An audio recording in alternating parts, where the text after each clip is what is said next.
This is the 5-on-5 podcast. Every week, we take it to two artists battling head-to-head, their top 5 songs. You choose who's the best one. To my right, Jupiter Williams, coming live from Portland, Oregon. To my bottom right, Nick Lopez, coming live from Las Vegas, Nevada. And below me, our guest this week, DJ 100 Proof, coming live from Los Angeles. Yo, Jeff, how the fuck are you living, man? LA via Seattle, Washington. I want to shout out the OG home of 100 Proof. I am good as one can be. So that means it varies wildly from moment to moment in this insane. Yes. Before we went live, you said you were just down in San Diego, enjoying that beautiful train ride back, taking advantage of summer, even though you're stuck at home, even though we're all stuck at home. Yeah, I mean, the beauty of SoCal at least is, for the most part, I feel pretty safe when I'm outside in nature, on the beach, out in the desert or out on a hike or something. So even if you're around people, it just feels a little bit more, I hate to say normal, but it feels like you can get away with a little bit more. And obviously, sea breeze and sunshine and seawater, that just kind of does wonders for the mind, body, and soul, makes you forget about everything for a little bit. So that was necessary. Hell yes. Well, we're gonna get right into this week's matchup. Oh, let me interrupt you real quick. Yeah. Just real quick, I just need to say the police killing of black people need to stop.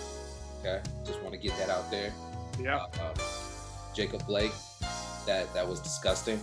And if anybody disagrees with how that was handled, they can fuck off. All right, go on.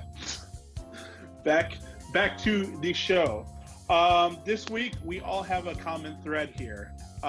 Travis and I are the residents at Motown on Monday in Portland. Neek just recently played the Motown on Monday live stream on Twitch. And Jeff, you are the resident up in Seattle for Motown on Monday.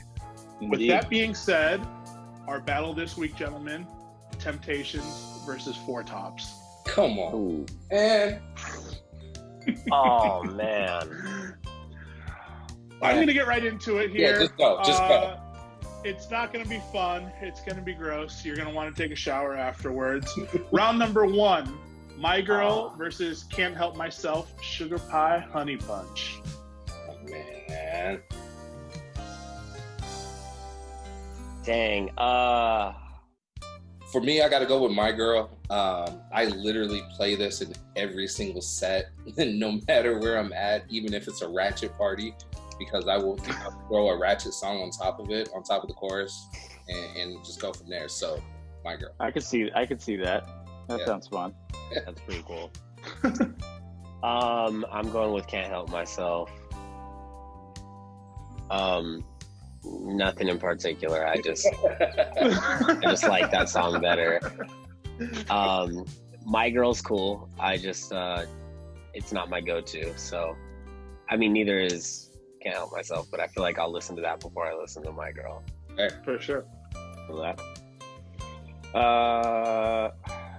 They're so very different, being Motown songs, but I would probably have to go with My Girl just for the sing-along quality and just the memories that I've witnessed and made playing that song. Can't Help Myself definitely lights up the dance floor, but there's something about the slower sing-along that just kind of makes my heart sing a little bit, Just get the butterflies. Hell yeah. Okay, Temps take that one. Round 2 is a weird one, gentlemen. I am very confused by this. Temptations have Papa Was a Rolling Stone, and Four Tops have Loco in Acapulco. Oh, wow. How did that end up their number 2? Yo. I don't know. This one might be a blowout because I don't even think I can. I got to go with Papa. Obviously, Loco. Yeah, right. I mean, come on, guys. It's a classic. Let's go, man. Is it safe to say that this is a sweep? We can move on to 3. I think we can move on. I think it's a sweep. No problem. Nobody wants to be weird about this and be like, well, hold on. Yeah. I wish that I knew the song so I could just riff for a second, but no, I can't. I know the song, and I'm just upset that it's the number 2 song. Right. That doesn't make any sense. But yeah, in a world full of takes, I don't know if we need a take on this one. I just go for the easy joint. Exactly. That's a sweep. Number 3 is a little more difficult here. Ain't Too Proud to Beg versus Baby, I Need Your Lovin'. Ooh. Jesus. Jesus. Ain't too proud to beg. I mean, for me, I'm gonna have to go. Ain't Too Proud to Beg. That's just like top 3 Motown songs. Period. Yeah. I mean, Baby, I Need Your Lovin' is incredible, but I don't think that drum riff alone on the little intro tom snare joint on Ain't Too Proud to Beg, just that's it right there, off top. Oh, yeah. I don't feel good about this. Ain't Too Proud to Beg is easily the better song to me. Agreed. New Edition kind of ruined this for me, so. Yeah, forgot about that. That's a good call, actually. That is a good call. I forgot about that one. Might as well forget about it. Yeah, don't react that. Look at me. Don't listen to it again. You'll hate Like, it I'm just as not trying much. to hear Little Bobby sing this song. Yeah, it's one of the worst bubblegum songs of all time. Oh man. Travis, you riding the sweep or are you going against the grain? I'm riding the sweep, man. Okay. Yeah. Okay. There's nothing controversial about that sweep, I don't think. Nah. No. Unless you're still butthurt about Loco and Acapulco from the previous round. Somebody somewhere is throwing their Someone's fist. gonna listen to this and be like, "What?" Somebody's gonna turn it off after that second round and be up to like, Yeah. I can't with these guys right now. I'm gonna have to. Yeah. I'm gonna have to come I've back had to it. We may have to do merch that say Loco and Acapulco with our faces on the back. Oh yeah, definitely. Oh, I hate number 4. Number 4 is something that kept me up last night. I was thinking about it. I was looking at it. I don't like it at all. And I think you guys will feel the same way. Get Ready versus Reach Out, I'll Be There. Get Ready, easy for me. Get Ready. Whoa. Okay. Get Ready. That's B-Boy classic, easy peasy, lemon squeezy. I'm going with Get Ready every time. Okay. I like I'll Be There, man. Reach Out, man. I like that. I like it when they, because they have that like kind of bridge part right there, right before you get to the chorus, like the pre-chorus, right? Yeah. And then it's a pause, and it just goes, I'll be there. I love that. And the dude is singing like very powerful. He's singing from his gut too, with the ad libs on the chorus. So I gotta go with that. Okay. I Jeff, think what do you got? I think I'm leaning. I'll Be There as well. That's a tough one. That's a tough one to top. That's I think probably the hardest contest so far though. Yeah. That intro on I'll Be There is just right. Yeah. It's lights out. Another just like absolute Motown banger. And it's 2 choruses too. It's gonna hit every It's time. 2 choruses, so yeah, I'm with it. Yeah. 5 is a little difficult, depending on which way you're vibing here. The Way You Do the Thing You Do versus It's the Same Old Song. It's the same old song for me, man. Yeah. That song took me back. My parents were listening to that song. My aunts and uncles, my grandparents were listening to it. Oh yeah, that one. The Way You Do the Thing You Do. Yeah. Yeah. Yeah, that's my pick. That's a hard one. It's hard. Yeah, I think I gotta go with the way you do the things you do too. Mainly because it's got that little swing, and shout out to UB40 for that exceptional cover. Yeah. Good call on that. The little swing, it makes it's easy to play. Like as far as a mom night out, it's gonna hit. And I love those types of tunes on a Motown on Mondays or on a dance floor period, because they just switch up the tempo and the vibe like immediately, and everybody goes from like jumping up and down, going hard, to getting out, getting their Carlton on or whatever, Yeah. Yes. Jeff, I did want to ask you, while we're on the topic of Motown on Monday, favorite Motown Seattle DJ set, your favorite guest that you've had there. I know you guys have had some heavy hitters. Man, that is nearly impossible to pick. I think this might be unfair because he's played many times, so I've had more chances to see him play, but I think Maceo, it's just like, yes, he gets in his pocket, and he gets, get him a bottle of Merlot and a microphone and like that incredible like edit crate that he has, and he just like works absolute magic. And the dude is just like maybe the nicest, coolest human being for being so famous and so talented. Like, that guy's a beast. I remember Max Bass, shout out Max Bass and 21st Records. Clinton Street Records. Sorry, Clinton Street Records, my bad.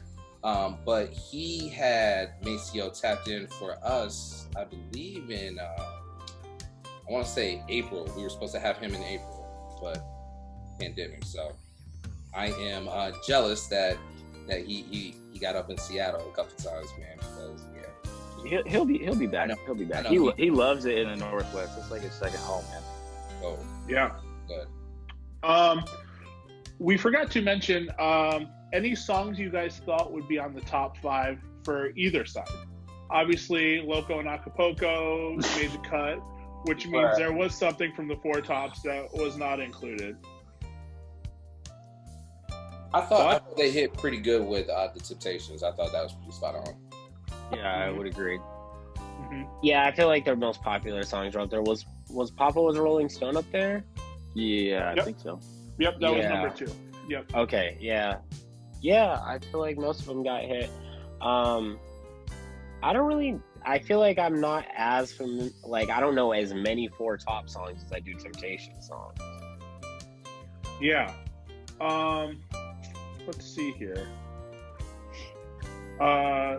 We are, what wasn't on there is I Know I'm Losing You from the Temptations, which is an absolute heater. Yeah, Can't Get Next to You, which was another monster. Yeah. But what would you swap it in for? That's tough, man. I'm not huge on the way you do the thing you do. Okay. Just because it is, I think Can't Get Next to You is just such a dynamic song. It is. That I think that would be my one. I'm kind of like searching through here. If I was playing out, I'd play either of those songs before I play The Way You Do the Thing You Do. The Way You Do the Thing, it's like a good song, but I'm playing those before I'm playing that easily. Yeah, but totally. That's a little bit more the sleeper in their discography, because it's still a jam, but like when you're putting it up against the rest, yeah, I agree. We did miss a couple songs from Four Tops. Bernadette, which is probably the best song. Yeah, that's a barn burner right there. Standing in the Shadows of Love. I was about to say that. Damn, yeah. Another massive song. Man. Yeah, that's I would say swap either of those for Acapulco, and it would have been a closer contest. Yeah, absolutely. You would have thought for sure. Gee. I guess I'm gonna have to add that song to my crate though. Now, apparently. Here we go. Apparently, a lot of people are going to be really happy for you to play it. I guess. Did numbers, man. Yeah. Did numbers. Speaking more on Motown, we have to talk about the Motown on Monday Seattle basketball guy. A lot of people don't know about this guy. And this guy, I think, now that you're on the podcast, this guy needs his shine. He's an absolute legend. Can you tell us about him? Shout out. What's his name?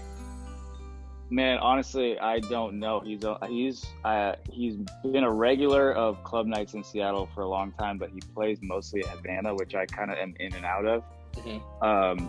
And I love that spot, but I'm not like a resident. And he started coming to Motown within the last year and a half. But a lot of people in the club scene, DJs, people that are out and about, definitely have run into him once or twice. And he is an absolute like staple for Havana. And I was really, really, really happy when he started coming to Motown, because he's like, he brings such a dope energy and kind of confuses people in like the best way, because he's out there just like living his best life. So context, this dude always wears like Lakers, like Kobe or LeBron jersey or memorabilia of some kind, and like a sweatband, the headband, which is so ready, and just goes like to like one side of the dance floor and just like practices his jump shot like without a basketball, just like goes like does shadow like shooting. He does like the little shimmy shake and like goes up and does the jump shot. Or if you like go and like practice and like try to guard him or like fuck with him, like he'll like juke you and like try to take it to the hole. Like it's pretty money. And this is all happening in the middle of a dance floor for like 2 hours, right? Mind you. And he doesn't get tired. He just keeps, that's why he's got the sweatband. Clearly he's working. He's putting in that work. He's ready. You do not want to run the court with this man. He is great. I saw him come in and he took off his sweats. He had on his warm-up sweats. He took them off. He folded them up, put them down in the corner. He brings a gym bag to the club. Yeah. Like that's so tight. And he'll taunt you too. If you try to guard him, he'll laugh about it and be like, or he'll do the little tick, or he'll do the little, the TikTok or whatever viral joint where he'll like wait for you to turn around and then like pretend dunk on you. Like he'll definitely sun you. Yeah. If you don't come correct, he will definitely get some laughs off at your expense. Yeah. So absolute legend. I wanted to give him a shout out though while you're on the podcast, so we can talk about that. We're going to take it to the lightning round here. I'm just going to tell you two artists. First thing that comes to mind, you say this or that. Phil Collins or George Michaels? Jeff, all you. All me. Yep. So run this by me again. Sorry, what do I need to do? You're just going to pick one or the other. I'm just going to say two names, and then you tell me which one you're going with, if you had to pick. Phil Collins or George Michaels? Yep. I gotta go with Phil. Okay. 112 or Jagged Edge? 112, easy. Beatles or Beach Boys? That's a little more difficult, but I think Beach Boys, probably. Okay. All right. Missy or Busta Rhymes? Missy. NSYNC or Backstreet Boys? If I answer this wrong, my girlfriend would not be happy, so I gotta go with NSYNC. Okay. and probably that's how I actually feel as well. Okay, good. Okay. That's a two-part vote for those of you keeping score back home. Yeah. Al Green or Marvin Gaye? That's tough, but Marvin is like all time for me, so I gotta go with Marvin. TLC or SWV? TLC. Tupac or Biggie? It's the endless debate. I gotta go with Biggie. I love Tupac, but the amount of quality that Biggie put out with like 2 records is bananas to me. That's fair. And just pure like lyricism. That dude, I don't think anybody will ever touch him ever. Sure. Yeah. Madonna or Britney Spears? I mean, Madonna, 100,000%. Like, that's, yeah. Madonna had the illest pop boogie synth production, like, of all time in the 80s. Like, you go back and listen to that stuff, and it's so good. It's so funky. Yeah, we were all kind of surprised because Borderline isn't in her top 5, and we think unanimously that is her crown gem. That's the Acapulco, yeah, right. Yeah. Where is Yes. Yeah, her discography runs deep, and I have like specific memories of my parents getting the Madonna Immaculate Collection tape, and I just like that shit blew my mind. It's so good.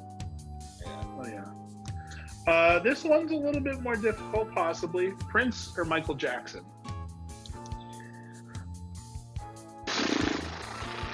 I mean, from a music fan standpoint versus a DJ standpoint, I think I gotta take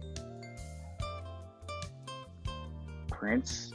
But from a DJ standpoint, I think MJ wins 99% of the time. They're equal in my eyes, but I think you put from someone that's like DJ, designer, like what have you, like I respect the fact that Prince did all that shit himself. That just blows my fucking mind. Yeah. So that's where he squeaks it out. Mariah or Whitney? Man,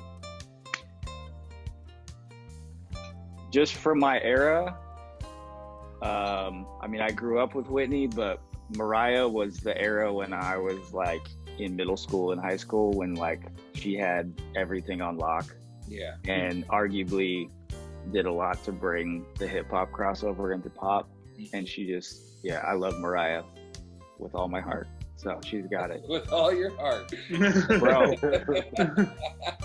Absolutely I feel that, shameless. bro. Absolutely shameless Mariah Carey stan over here. I love it. Same. I'm gonna probably cop her memoir and read that, because I know it's gonna be just like endlessly entertaining. Favorite Mariah Carey song? Dream Lover. Yes, that's a great. Yeah, I mean that video is like burned into my brain, and then obviously the Big Daddy Kane like sample in there with the drums, and that sample is fire. But she's got so many. Oh yeah, hell yeah.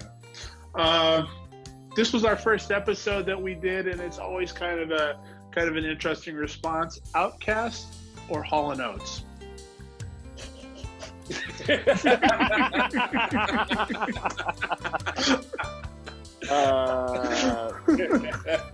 That's just unfair, because that's like two duos that are just like a must in just about every scenario. You can't lose.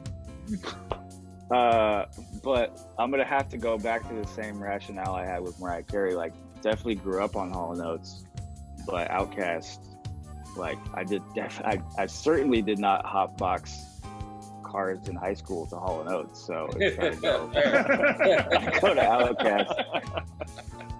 I love it. Excellent. TV guilty pleasure right now. My TV guilty pleasure at this moment, man, I haven't honestly been watching a whole lot. Other than like, it's not even guilty pleasure, but just like the NBA's been killing it. Yeah. That's not really a TV guilty pleasure. I guess what I started that I thought was pretty funny and is what we do in the shadows, or what they do in the shadows. Oh yeah, type 1. Yeah, that shit's hilarious. It's not really a guilty pleasure because I know people love it, but it's hilarious. Can't say I'm consuming a ton of TV right now. So, what would your Soul Train line dance be? What song? What song or what dance? Either or. Ooh. Actually, let's go with both right now.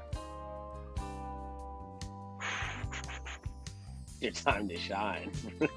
Yo, this is you put me on the spot here. I would say Michael Jackson, Working Day and Night, because that's just like my favorite Michael Jackson song, and that beat is so hard. And I would probably do one of the like coordinated couples dances that are always like so fire when they come across the screen. At like Motown, we run those on the screen all the time, and you see the couples that come straight and like have their little routine, and that's so ill. And my girlfriend's a much better dancer than me, so she would make it with it.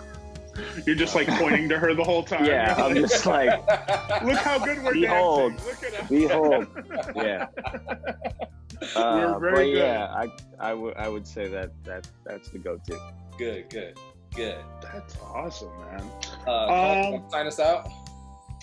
Yeah, thank you so much, Jeff, for rocking with us. Where can people reach you on social media? I know you have a huge mixtape series that you've been dropping. What number was that? You just dropped like a huge tape. 14. Yeah, 14. Nice. I've been doing this shit for 14 years. I have a teenage mixtape series. Yeah, that's the Backyard Barbecue, yeah? Backyard Barbecue Volume 14. And I actually just, for the first time in 14 years, released it on cassette tape, which is pretty dope. I've had people always ask me if I wanted to do that. So yeah, you can reach me on all my socials at DJ100Proof, DJ100PROOF. And yeah, cop a tape. Yeah. Hell yeah. Jeff, thank you so much for rocking with us. We appreciate you taking the time, man. Appreciate you guys, man. Can't wait for this shit to be over so we can party again. Same. Yes, Hell sir. yeah. I can't wait to go meet the basketball guy. Right? Get crossed by the basketball guy. Right. Get my ankles are ready. Hey, Get real dunked on. Watch out. quick. One of my best friends got crossed over and tore his ACL by the basketball dude. He hit him with a Euro step with no ball, man, and yeah, it was a bad showing for my boy Rudy Bakai. Party guy. Oh, no. Rudy again. He messed up Rudy. He even got Rudy outside of the club. We were walking to a restaurant. Oh, I remember that. Remember that? Yeah. Yeah. Oh, man, it was bad. It was bad. It was not a good showing for my guy. But... Well, Rudy kept kind of trying to test him, and then he learned. He found out. Night. He got to a full he got defensive worked. stance. He and got his worked. ACL taken from him. Hey, He thought he could get one over on the homie, but it did not happen. well, Rudy, You know that dude's at home. That dude's at home just plotting and scheming, getting ready for us to be back in session, man. He's in his living room right now working on his drill. He's his little basketball drill sound. He's listening to Bernadette at home or Loco and Acapulco, just getting ready. Getting ready. He's like, yo, this is my season. All right, so you better watch out. He's got an MVP year coming up. hey, he gonna come back fierce too. He's gonna be well rested and hungry. Yes. All right, check out 100 Proof on all social medias. Go check out his mixtape, and we will be back next week with Jeffrey Jordan, Michael Jordan's son. Hey, let's go. Check y'all guys later. Peace. Peace. Peace.